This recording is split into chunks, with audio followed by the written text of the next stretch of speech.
જે મનુષ્ય શ્રી હરિના મંદિરમાં નિત્ય પ્રભાત, મધ્યાહન અને સાયંકાળ એમ 3 વાર, 2 વાર કે પછી 1 વાર પણ આ વિષ્ણુ સહસ્ત્રનો પાઠ કરે છે, તેના સર્વ પાપકર્મો નાશ પામે છે. જે મનુષ્ય આ સ્તોત્રનો પાઠ ભાવભક્તિથી કરે છે, તેના શત્રુઓ બળી જાય છે. તેના પર સર્વે ગ્રહો, ઉપગ્રહો શાંત રહે છે અને તેના સર્વે પાપ વિનાશ પામે છે. જેણે શ્રદ્ધા ભક્તિપૂર્વક આ સ્ત્રોતનું ધ્યાન કર્યું કે શ્રવણ કે પાઠ કર્યા, તેણે સર્વ દાન આપ્યા અને રૂડા પ્રકારની પૂજા કરી એમ સમજવું. શ્રી વિષ્ણુ સહસ્ત્ર નામ પાઠ. અંત વિનાના હજારો સ્વરૂપવાળા, હજારો ચરણ, મસ્તક, સાથળ અને બાહુવાળા પરમાત્માની નમસ્કાર હો. 1000 નામવાળા અને 1000 કોટી યુગની ધારણ કરનાર એવા શાશ્વત બ્રહ્મપુરુષની નમસ્કાર હો. જેની નાભીમાં કમળ એવા ભગવાન વિષ્ણુની નમસ્કાર હો. જલમાં શયન કરનાર શ્રી ભગવાન વિષ્ણુની નમસ્કાર હો. હે કેશવ, હે વાસુદેવ, આપની નમસ્કાર હો.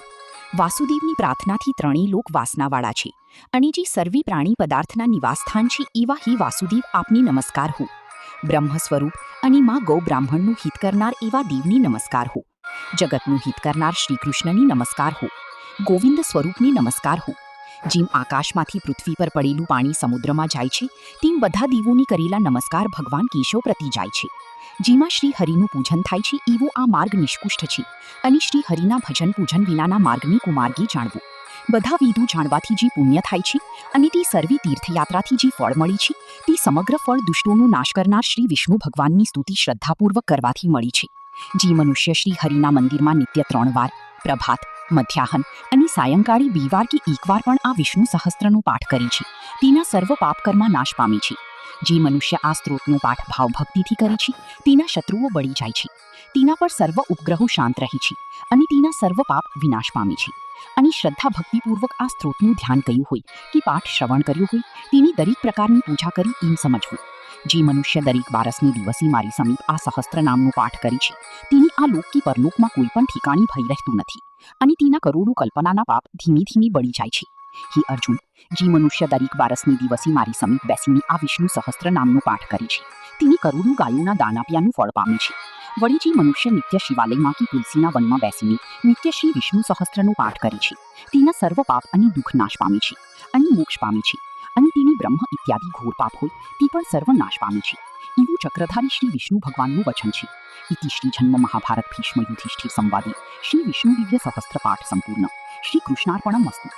જે મનુષ્ય શ્રી હરિના મંદિરમાં નિત્ય પ્રભાત, મધ્યાહન અને સાયંકાળ એમ 3 વાર, 2 વાર કે પછી 1 વાર પણ આ વિષ્ણુ સહસ્ત્રનો પાઠ કરે છે, તેના સર્વ પાપકર્મો નાશ પામે છે.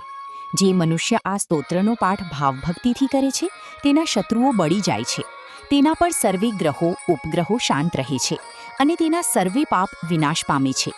જેણે શ્રદ્ધા ભક્તિપૂર્વક આ સ્ત્રોતનું ધ્યાન કર્યું કે શ્રવણ કે પાઠ કર્યા, તેણે સર્વ દાન આપ્યા અને રૂડા પ્રકારની પૂજા કરી એમ સમજવું. શ્રી વિષ્ણુ સહસ્ત્ર નામ પાઠ. અંત વિનાના હજારો સ્વરૂપવાળા, હજારો ચરણ, મસ્તક, સાથળ અને બાહુવાળા પરમાત્માની નમસ્કાર હો. 1000 નામવાળા અને 1000 કોટી યુગની ધારણ કરનાર એવા શાશ્વત બ્રહ્મપુરુષની નમસ્કાર હો. જેની નાભીમાં કમળ એવા ભગવાન વિષ્ણુની નમસ્કાર હો. જલમાં શયન કરનાર શ્રી ભગવાન વિષ્ણુની નમસ્કાર હો. હે કેશવ, હે વાસુદેવ, આપની નમસ્કાર હો. વાસુદેવની પ્રાર્થનાથી ત્રણેય લોક વાસનાવાળા છે અને જે સર્વે પ્રાણી પદાર્થના નિવાસસ્થાન છે એવા હે વાસુદેવ, આપની નમસ્કાર હો.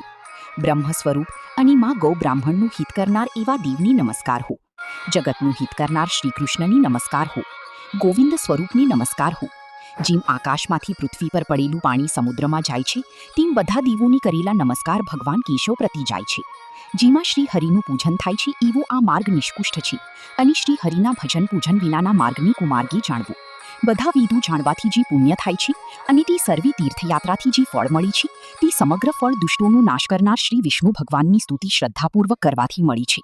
જે મનુષ્ય શ્રી હરિના મંદિરમાં નિત્ય 3 વાર, પ્રભાત, મધ્યાહન અને સાયંકાળે 2 વાર કે 1 વાર પણ આ વિષ્ણુ સહસ્ત્રનો પાઠ કરે છે, તેના સર્વ પાપકર્મા નાશ પામે છે. જે મનુષ્ય આ સ્ત્રોતનો પાઠ ભાવભક્તિથી કરે છે, તેના શત્રુઓ બળી જાય છે. તેના પર સર્વ ઉપગ્રહો શાંત રહે છે અને તેના સર્વ પાપ વિનાશ પામે છે. અને શ્રદ્ધા ભક્તિપૂર્વક આ સ્ત્રોતનું ધ્યાન કર્યું હોય કે પાઠ શ્રવણ કર્યું હોય, તેની દરેક પ્રકારની પૂજા કરી એમ સમજવું. જે મનુષ્ય દરેક બારસને દિવસે મારી સમીપ આ સહસ્ત્ર નામનો પાઠ કરે છે તેની આ લોક કે પરલોકમાં કોઈ પણ ઠેકાણી ભય રહેતું નથી અને તેના કરોડો કલ્પનાના પાપ ધીમે ધીમે બળી જાય છે. હે અર્જુન, જે મનુષ્ય દરેક બારસને દિવસે મારી સમીપ બેસીને આ વિષ્ણુ સહસ્ત્ર નામનો પાઠ કરે છે તેને કરોડો ગાયોના દાન આપ્યાનું ફળ પામે છે. વળી જે મનુષ્ય નિત્ય શિવાલયમાં કે તુલસીના વનમાં બેસીને નિત્ય શ્રી વિષ્ણુ સહસ્ત્રનો પાઠ કરે છે તેના સર્વ પાપ અને દુઃખ નાશ પામે છે અને મોક્ષ પામે છે અને તેની બ્રહ્મ ઇત્યાદિ ઘોર પાપ હોય તે પણ સર્વ નાશ પામે છે. એવું ચક્રધારી શ્રી વિષ્ણુ ભગવાનનું વચન છે. ઇતિ શ્રી જન્મ મહાભારત ભીષ્મ યુધિષ્ઠિર સંવાદે શ્રી વિષ્ણુ દિવ્ય સહસ્ત્ર પાઠ સંપૂર્ણ. શ્રી કૃષ્ણાર્પણમસ્તુ.